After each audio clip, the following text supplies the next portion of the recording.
सो hey guys, कैसे हो आप सब इस लॉकडाउन में। मैं उम्मीद करता हूँ कि गाइस आप लोग सब खैरियत होंगे गाइस। ठीक है, तो हम लोग ने क्या करे थे, हम लोग फिजिक्स का रोटेशनल डायनामिक्स स्टार्ट करे थे। ठीक है, लेक्चर 1 में हम लोग ने बहुत अच्छे से देखे थे। आज हमारा जो लेक्चर होने वाला है वो लेक्चर 2 होने वाला है। ठीक है, तो बिना टाइम वेस्ट किए मैं आप लोग का लेक्चर नंबर 2 स्टार्ट करता हूँ। ठीक है, आज का लेक्चर बहुत ज्यादा इंपॉर्टेंट है क्योंकि आज के लेक्चर में मैं आप लोग को न्यूमेरिकल्स जो टेक्स्ट बुक के अंदर दिया है वो न्यूमेरिकल्स भी आप लोग को कराऊंगा। ठीक है गाइस, तो बिना टाइम वेस्ट किए स्टार्ट करते हैं। लेकिन उससे पहले हम लोग देख लेते हैं, एक बार रिवाइज कर लेते हैं कि लेक्चर 1 के जो पार्ट 1, पार्ट 2 एंड पार्ट 3 जो वीडियो में डाला था उसमें हम लोग ने अभी तक क्या क्या चीज सीखी है। ठीक है, तो बिना टाइम वेस्ट किए हम लोग रिवाइज कर लेते जल्दी से। तो जब बेटा लेक्चर 1 हम लोग का स्टार्ट हुआ था तो लेक्चर 1 में सबसे पहला टॉपिक हम लोग ने रिकॉल वाला करे थे। मतलब जो टेक्स्ट बुक में हम लोग को रिकॉल करने बोला था, सबसे पहले क्या रिकॉल करने बोला था, हम लोग को सर्कुलर मोशन। तो आप लोग को पता है कि सर्कुलर मोशन क्या होता है। ठीक है, सर्कुलर मोशन वो मोशन होता है, मोशन ऑफ अ पार्टिकल जो उसके सरकमफ्रेंस के अराउंड घूमता है। ठीक है, अगर कोई पार्टिकल सर्कल के सरकमफ्रेंस के अलोंग मूव कर रहे हैं तो वो क्या परफॉर्म कर रहे हैं, सर्कुलर मोशन परफॉर्म कर रहे हैं। तो हम लोग ने ये देखा था कि जो सरकमफ्रेंस के अराउंड मूव करता है तो वो क्या परफॉर्म करता है, सर्कुलर मोशन परफॉर्म करता है। ये हम लोग ने ऑलरेडी देखा था। ठीक है, चलो सेकेंड चीज हम लोग ने क्या देखे थे, सेंटर ऑफ मास देखे थे। ठीक है, सेंटर ऑफ मास क्या होता था, जो बॉडी के सेंटर में सारा मास हम लोग सपोज करते थे कि कोई भी बॉडी है उसके सेंटर में सब चीज का मास रहेगा, तो वही चीज क्या हो जाएगी, सेंटर ऑफ मास हो जाएगी। थर्ड हम लोग ने देखे थे काइनामेटिकल इक्वेशन देखे थे। ठीक है, आप लोग को पता होगा काइनामेटिकल इक्वेशन के बारे में 3 इक्वेशन मैंने आप लोग को बताया था। ठीक है, फर्स्ट इक्वेशन क्या था, S is equal to UT plus half AT square, ये पहला न्यूटन का पहला इक्वेशन था। सेकेंड था V is equal to U plus AT था, और थर्ड वाला था V square is equal to U square plus 2AS। ये 3 हम लोग ने देखे थे। और फिर देखे थे हम लोग ने रियल फोर्स क्या होता है और सूडो फोर्स क्या होता है। ठीक है, तो रियल फोर्स क्या होता है, अरे रियल फोर्स वो फोर्स होता है जिसका कोई ना कोई ओरिजिन रहता है। अरे मैंने किसी को धक्का मारा तो सामने वाले को जो फोर्स लगा वो किसकी वजह से लगा, मेरी वजह से लगा ना, तो मैं उसका ओरिजिन था, तो ये रियल फोर्स हो गया। सूडो फोर्स के बारे में मैं आप लोग को बोला था कि डिटेल में बताऊंगा। ठीक है, तो ये डिटेल में मैं इसके बाद वाले लेक्चर में जब सेंट्रीफ्यूगल कराऊंगा जब बताऊंगा। अभी शॉर्ट में खाली जैसे मैंने बताया था इतना समझ लो कि ये क्या करते हैं, न्यूटन का लॉ कुछ वजह की वजह से ये गलत हो रहा था, तो ये क्या करते हैं, न्यूटन के लॉ को नॉन इनर्शियल फ्रेम में करेक्ट करने की कोशिश करते हैं ताकि न्यूटन साहब का लॉ गलत नहीं हो। तो वही जो फोर्स लगता है वही फोर्स को सूडो फोर्स बोलते हैं। ठीक है, तो सेंट्रीफ्यूगल फोर्स जब कराऊंगा ना आप लोग को तब इसके बारे में और ज्यादा डिटेल से मैं आप लोग को बताऊंगा। तो हम लोग ने ये 4 चीज जो रिकॉल इक्वेशन बोला था ये हम लोग ने देखे थे। फिर ये हो गया था, उसके बाद रिकॉल के बाद हम लोग क्या करे थे, इंट्रोडक्शन में देखे थे। ठीक है, इंट्रोडक्शन में मैंने आप लोग को बताया था क्या समझाने की कोशिश कर रहे हैं। पहले इंट्रोडक्शन में किसके बीच में डिफरेंस समझाने की कोशिश कर रहा था, सर्कुलर मोशन और किसके बीच में, रोटेशनल मोशन के बीच में, पहले वाले डिफरेंस में। ठीक है, मैंने इंट्रोडक्शन में ये समझाने की कोशिश कर रहा था। तो मैंने आप लोग को बताया था कि जब भी कोई एक पार्टिकल अगर सर्कल में घूमेगा, पार्टिकल सर्कल में घूमेगा तो ये क्या परफॉर्म करता है, सर्कुलर मोशन परफॉर्म करता है। लेकिन अगर पूरी बॉडी घूमेगी, इधर पे पार्टिकल घूमेगा तो क्या परफॉर्म करेगा, सर्कुलर मोशन। लेकिन अगर पूरी बॉडी घूमेगी तो क्या परफॉर्म होएगा, रोटेशनल मोशन। ठीक है, ये चीज मैंने आप लोग को ऑलरेडी बताया था। ठीक है, चलो उसके बाद फिर किसके बारे में डिफरेंस देखे थे हम लोग ने, रिवॉल्यूशन के बीच में देखे थे और रोटेशन के बीच में देखे थे। ये आप लोग को मैं उम्मीद करता हूँ कि अच्छे से समझा होगा पहले लेक्चर में, जो क्विकली इधर मैं आप लोग को रिवाइज करा रहा हूँ। तो रिवॉल्यूशन और रोटेशन के बीच में हम लोग ने ये देखे थे, मेन चीज किस पे डिपेंड रहती है, एक्सिस पे डिपेंड रहती है। सही बात है, तो अगर एक्सिस बॉडी के अंदर है, मैंने आप लोग को बताया था एक्सिस अगर अंदर है, बॉडी के अंदर है, मतलब कोई भी बॉडी अगर रोटेट कर रही है, फैन का एग्जांपल दिया था ना, फैन रोटेट कर रहा है, तो फैन वाले केस में क्या रहता है, एक्सिस अंदर ही रहता है ना, तो वो वाले केस में क्या होएगा, फैन क्या परफॉर्म कर रहा है, रोटेशन परफॉर्म कर रहा है। तो अगर अंदर रहेगा तो क्या होएगा, मेरा रोटेशन होएगा, क्या होएगा, मेरा रोटेशन होएगा। और कभी आउटसाइड रहेगा, ठीक है, ये क्रॉस हो गया, आप लोग समझ जाना। अगर ये एक्सिस आउटसाइड रहेगा मतलब बाहर रहेगा तो क्या परफॉर्म करेगा, ये आप लोगों को पता है क्या परफॉर्म करेगा, रिवॉल्यूशन परफॉर्म करेगा। अरे भाई पता है ना, एक्सिस अगर अंदर रहेगा, फैन के अंदर है तो रोटेशन परफॉर्म करेगा, लेकिन अगर एक्सिस आउटसाइड है या बाहर है तो क्या परफॉर्म होएगा, रिवॉल्यूशन परफॉर्म होएगा। ठीक है, तो इसके बारे में हम लोग को अच्छे से पता था। ठीक है, तो ये चीज देख लिए थे। ठीक है, तो ये चीज हम लोग रिवाइज कर लिए थे। उसके बाद न्यूटन साहब आए थे और न्यूटन साहब ने क्या बोले थे, अगर मेरे को कोई सी भी क्वांटिटी को डिस्क्राइब करने का है, कोई सी भी क्वांटिटी को डिस्क्राइब करने का है। तो मेरे को 3 चीज पता रहना चाहिए। पहली वाली चीज क्या बोले थे न्यूटन साहब ने कि मेरे को उसकी डिस्प्लेसमेंट निकालनी पड़ेगी, ठीक है। सेकंड वाली चीज क्या बोले थे वेलोसिटी निकालनी पड़ेगी, ठीक है। और थर्ड वाली चीज क्या बोले थे, एक्सेलरेशन निकालना पड़ेगा, ठीक है। चलो, डिस्प्लेसमेंट को किससे डिनोट करते थे हम लोग, नॉर्मल लीनियर डिस्प्लेसमेंट को एस से डिनोट करते थे, वेलोसिटी को v से करते थे, और एक्सेलरेशन को किससे करते थे बेटा हम लोग, a से डिनोट करते थे, ठीक है। ये बात हम लोग को मालूम है। लेकिन क्या हुआ था नॉर्मल वाले केस में, मैंने आप लोग को बताया था a और b फोन पे बात कर रहे थे, a और b, ए जो इंफॉर्मेशन मिल रही थी वो बी को बना रहा था, और वो बी ग्राफ बना रहा था, और जो ग्राफ बना तो वो ये टाइम और डिस्प्लेसमेंट का ग्राफ बना था। तो टाइम तो आगे बढ़ रहा था लेकिन डिस्प्लेसमेंट आगे बढ़ी थी क्या, नहीं, डिस्प्लेसमेंट तो उधर पे ही अटकी थी। तो बी बोला ए को कि भाई इधर तो कोई पार्टिकल मूव नहीं कर रहा है, पार्टिकल तो रुका हुआ है। लेकिन ए ने बोला था नहीं भाई पार्टिकल मूव कर रहा है। तो इसका मतलब कंफ्यूजन हो गई थी, गलत बात हो गई थी। इसकी वजह से हम लोग डिस्प्लेसमेंट को लीनियरली मेजर नहीं कर सकते थे।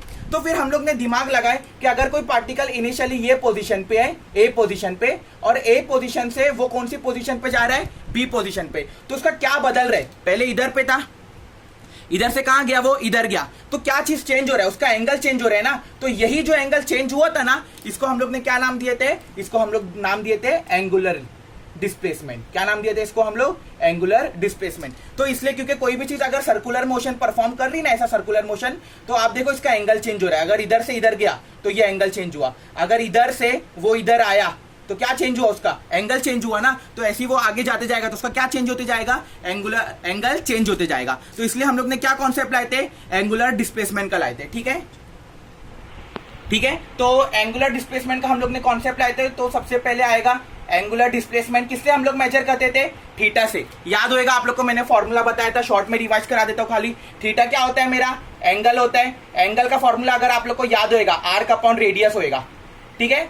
क्या होता है एंगल का फॉर्मूला, आर्क अपॉन रेडियस होता है, ठीक है। एंगल क्या हो जाएगा मेरा, थीटा एंगल था, ठीक है। आर्क क्या होता था, इधर से अगर वो इधर गया तो जितना आर्क इधर से, ये देखो ये जो आर्क कवर कर रहे हैं ना, ये जिसको हम लोग ने एस लिए थे, ठीक है, मैंने आप लोग को समझाया था। तो ये एस हो जाएगा, और रेडियस मतलब इधर से ये आर रेडियस है, तो ये आर हो जाएगा, सही है। तो ये किसका फॉर्मूला आ जाएगा मेरे को, ये फॉर्मूला मेरे को मिल गया एंगुलर डिस्प्लेसमेंट का मिल गया। फिर एंगुलर डिस्प्लेसमेंट के बाद हम लोग ने क्या पढ़े थे, एंगुलर वेलोसिटी के बारे में पढ़े थे, ठीक है।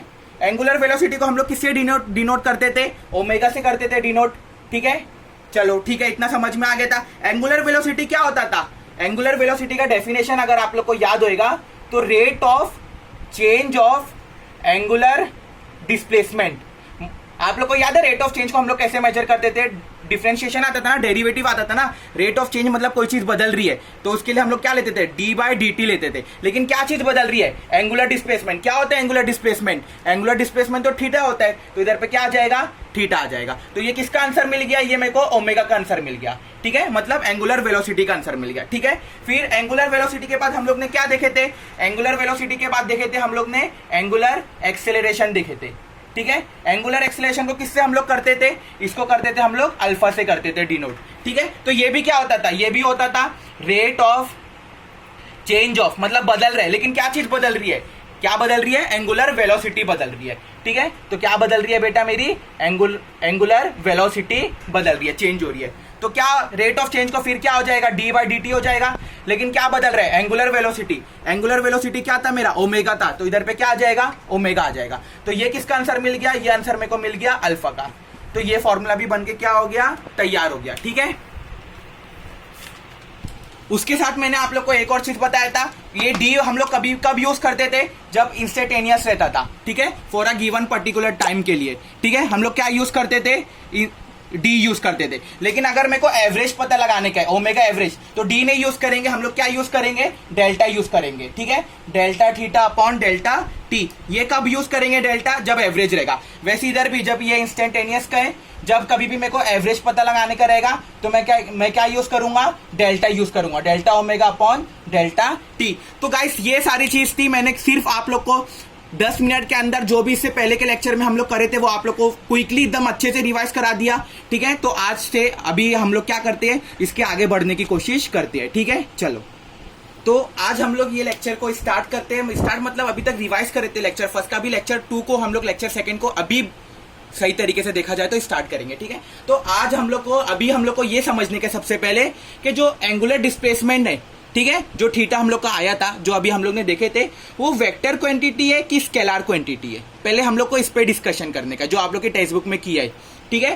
तो जो हम लोग का थीटा है तो वो कौन सा क्वांटिटी है, वेक्टर क्वांटिटी है या स्केलर क्वांटिटी है, तो हम लोग अभी डिस्कस करेंगे, ठीक है। तो मैं उम्मीद करता हूं कि आप लोग को पता होगा कि जिसका सिर्फ मैग्नीट्यूड रहता है वो स्केलर क्वांटिटी होता है, और जिसका मैग्नीट्यूड भी रहता है और डायरेक्शन भी रहता है वो कौन सा क्वांटिटी होता है, वेक्टर होता है। मतलब क्या सर, मतलब स्केलर क्वांटिटी क्या होता है, जिसका सिर्फ क्या रहेगा बेटा, जिसका सिर्फ मैग्नीट्यूड रहेगा। सर मैग्नीट्यूड मतलब क्या, मैग्नीट्यूड मतलब सपोज वैल्यू, उसकी कुछ ना कुछ वैल्यू रहेगी, तो जिसकी सिर्फ वैल्यू रहेगी, गिवन वैल्यू रहेगी, तो वो स्केलर क्वांटिटी होता है। लेकिन जिसका वेक्टर क्वांटिटी क्या होता है, जिसमें मैग्नीट्यूड भी रहेगा, मैग्नीट्यूड भी रहेगा और साथ ही साथ डायरेक्शन भी रहेगा, ये कौन सा क्वांटिटी हो जाएगा, ये हो जाएगा मेरा वेक्टर क्वांटिटी, ठीक है। जिस वेक्टर क्वांटिटी क्या रहेगा, जिसके पास मैग्नीट्यूड भी रहेगा, ठीक है, और डायरेक्शन भी रहेगा, मैग्नीट्यूड और डायरेक्शन, ये वेक्टर क्वांटिटी हो जाएगा। लेकिन जिसके पास सिर्फ मैग्नीट्यूड रहेगा, मतलब वैल्यू रहेगी, तो वो क्या आएगा, स्केलर क्वांटिटी। लेकिन बेटा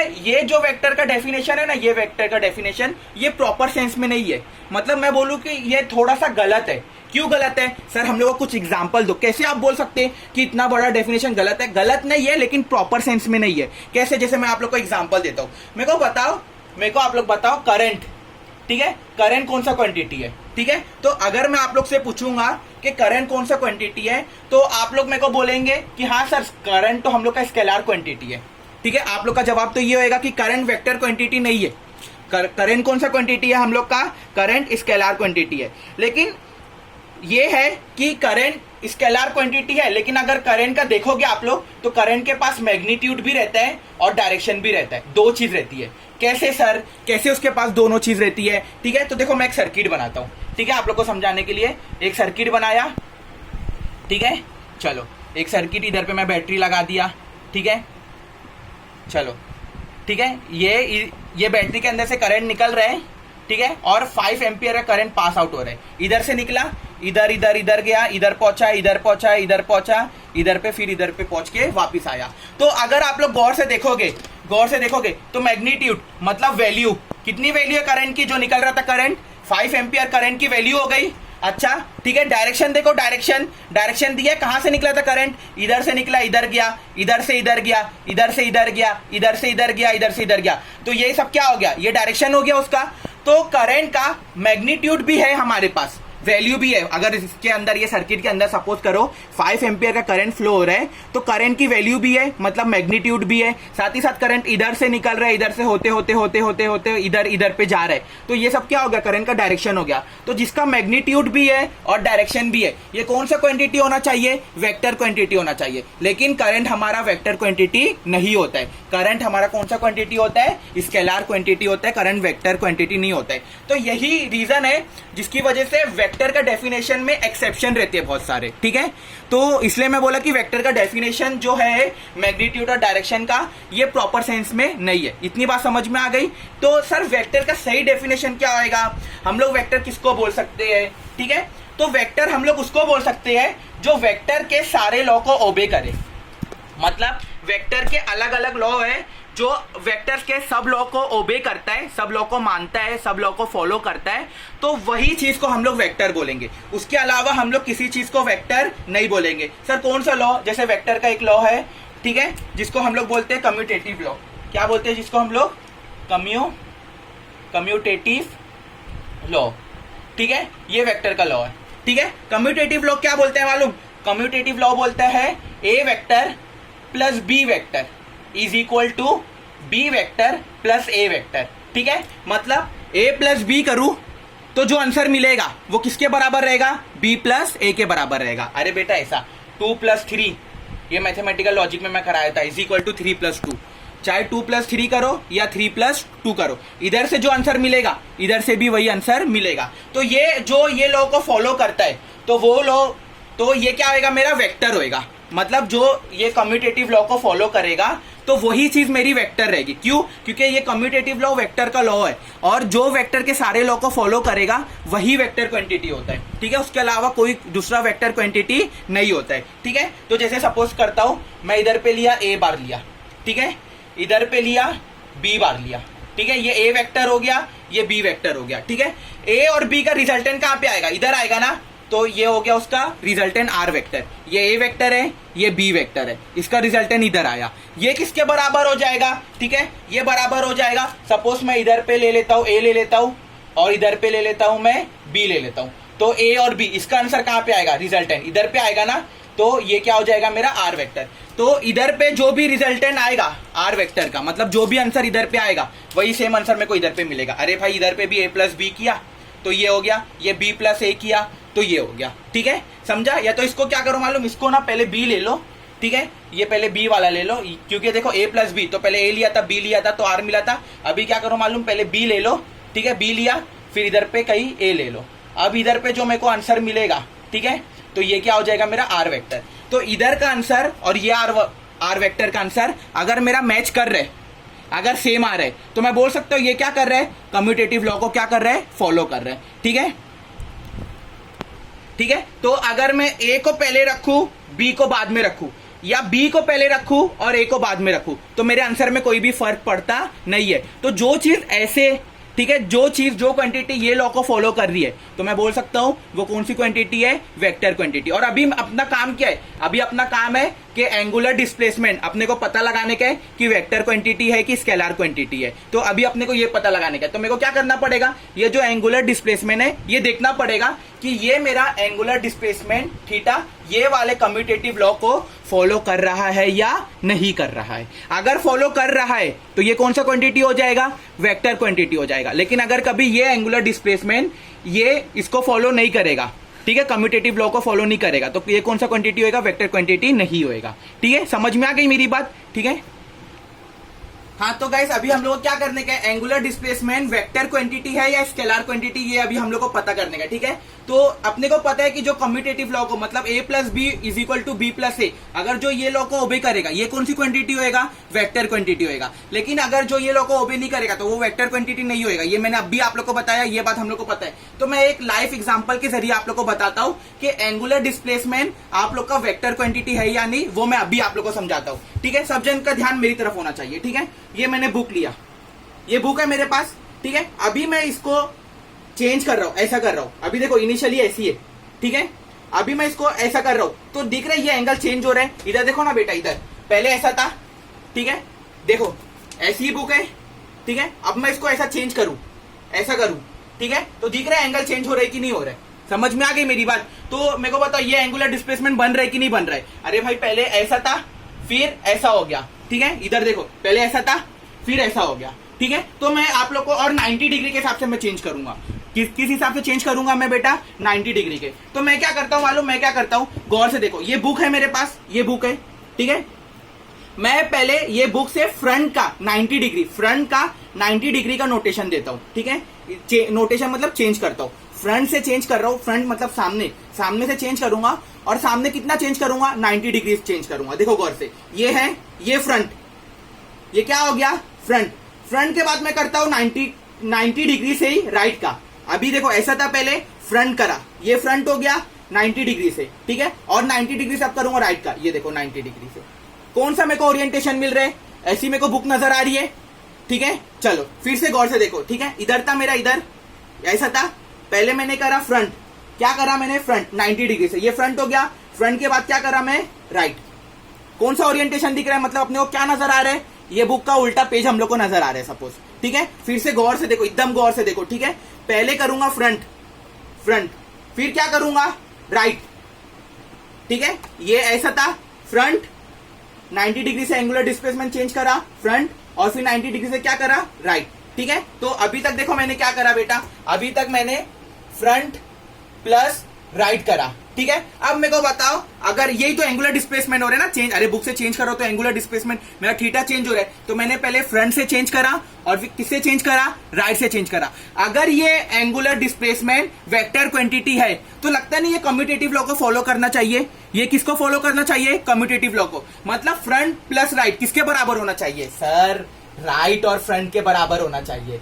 समझ में आ गई मेरी बात। फ्रंट और राइट किसके बराबर आना चाहिए, राइट प्लस फ्रंट के बराबर आना चाहिए, ठीक है। देख लो फिर से हम लोग क्या किए थे, ठीक है। फिर से बता देता हूं, ये बुक थी मेरी फ्रंट, 90 डिग्री, राइट 90 डिग्री, ये मिल रहे हैं, ठीक है। अभी ये ओरिएंटेशन है, याद रखना, हाँ, फ्रंट 90 डिग्री, राइट 90 डिग्री। अब मैं क्या करूंगा, देखो फ्रंट भी हो गया, राइट भी हो गया, और मेरे को कौन सा मिल रहा था, ऐसा मिल रहा था, ठीक है। नोटेशन ओरिएंटेशन मेरे को ऐसा मिल रहा था नोटेशन के बाद, ठीक है। जब मैंने एंगल को चेंज करा तो ऐसा मिल रहा था।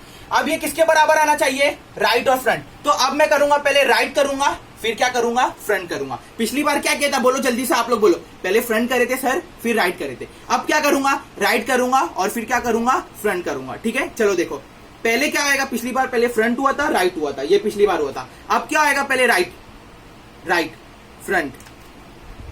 देखो ओरिएंटेशन क्या मिल रहा है, ये ओरिएंटेशन मिल रहा है, ठीक है। फिर से देखो, ऐसा था ना, राइट, ये देखो, राइट, ठीक है, फ्रंट, ये ओरिएंटेशन मिल रहा है। पिछली बार क्या ओरिएंटेशन मिल रहा था, फिर से शुरू से सब चीज शुरू से बता रहा हूं। पहले इधर देखो, फ्रंट प्लस राइट, ठीक है, फ्रंट राइट, ये ओरिएंटेशन मिल रहा है, ठीक है।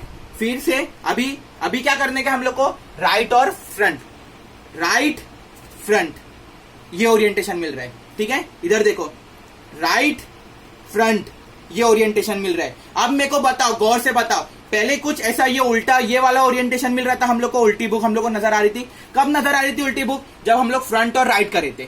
अब जब राइट और फ्रंट करे तो हम लोग को ये ओरिएंटेशन मिल रहा है, ऐसा मिल रहा है। मेरे को बताओ, दोनों का ओरिएंटेशन सेम हो रहा है क्या, आप लोग बताओ, दोनों का ओरिएंटेशन सेम हो रहा है। मतलब एंगुलर डिस्प्लेसमेंट में फ्रंट प्लस राइट, राइट और राइट प्लस फ्रंट के बराबर आ रहा है या नहीं आ रहा है, नहीं आ रहे ना। सब जन ये बोलेंगे मतलब इज नॉट इक्वल टू। तो ये क्या हो जाएगा, ये जब ये दोनों इक्वल नहीं है तो मैं बोल सकता हूं बेटा ये कम्यूटेटिव लॉ को फॉलो नहीं कर रहा है। तो मेरे को बताओ एंगुलर डिस्प्लेसमेंट कौन सा क्वांटिटी होएगा, स्केलर क्वांटिटी होएगा, वेक्टर क्वांटिटी नहीं होएगा, ये स्केलर क्वांटिटी होएगा। समझ में आई मेरी बात, ठीक है। जब मैंने कितना एंगल लिया था, 90 डिग्री, मैंने बहुत बड़ा एंगल लिया था, ठीक है। तो आप लोग बोलेंगे सर ये वेक्टर क्वांटिटी नहीं है, यही बोलोगे ना, समझ में आ गया। क्योंकि मेरा ये आंसर और ये आंसर ये दोनों मैच नहीं कर रहे, ठीक है। क्योंकि मेरे को कुछ और ओरिएंटेशन मिला था, इधर पे कुछ और ओरिएंटेशन मिला, इधर पे कुछ और ओरिएंटेशन मिला, तो दोनों का आंसर मेरा मैच किया क्या, नहीं किया। तो मैं बोलूंगा ये वेक्टर क्वांटिटी नहीं है। लेकिन रुको बेटा रुको, पिक्चर अभी बाकी है, पिक्चर अभी बाकी है। हाँ, तो पिक्चर अभी बाकी है। मैंने जैसे आप लोग को बोला, उससे पहले आप लोग पूरा सीन शॉट फिर से समझ लो सारी बात, ठीक है। हम लोग का डिस्कशन इतनी देर से इस पे चल रहा है कि जो एंगुलर डिस्प्लेसमेंट है, थीटा है, वो वेक्टर क्वांटिटी है या स्केलर क्वांटिटी, ठीक है। मैंने आप लोग को बताया कि वेक्टर के पास मैग्नीट्यूड और डायरेक्शन होता है। वेक्टर का ये जो डेफिनेशन है ये थोड़ा सा सही नहीं है। वेक्टर का रियल डेफिनेशन वो होएगा जो वेक्टर के सारे लॉ को ओबे करेगा। जैसे हम लोग देखे थे कम्यूटेटिव लॉ, हम लोग समझे थे कम्यूटेटिव लॉ क्या होता है, ए प्लस बी, ए वेक्टर प्लस बी वेक्टर किसके बराबर आना चाहिए, B vector plus A vector के बराबर आना चाहिए। तो हम लोग ने क्या करे, जो एंगुलर डिस्प्लेसमेंट है पहले फ्रंट का नोटेशन करे, फिर राइट का नोटेशन करे, फिर हम लोग क्या करे, पहले राइट का करे फिर फ्रंट का करे। ये दोनों मैच कर रहे हैं क्या, हम लोग का ये दोनों मैच नहीं कर रहा था। तो हम लोग को ये पता चला कि ये वेक्टर क्वांटिटी नहीं है।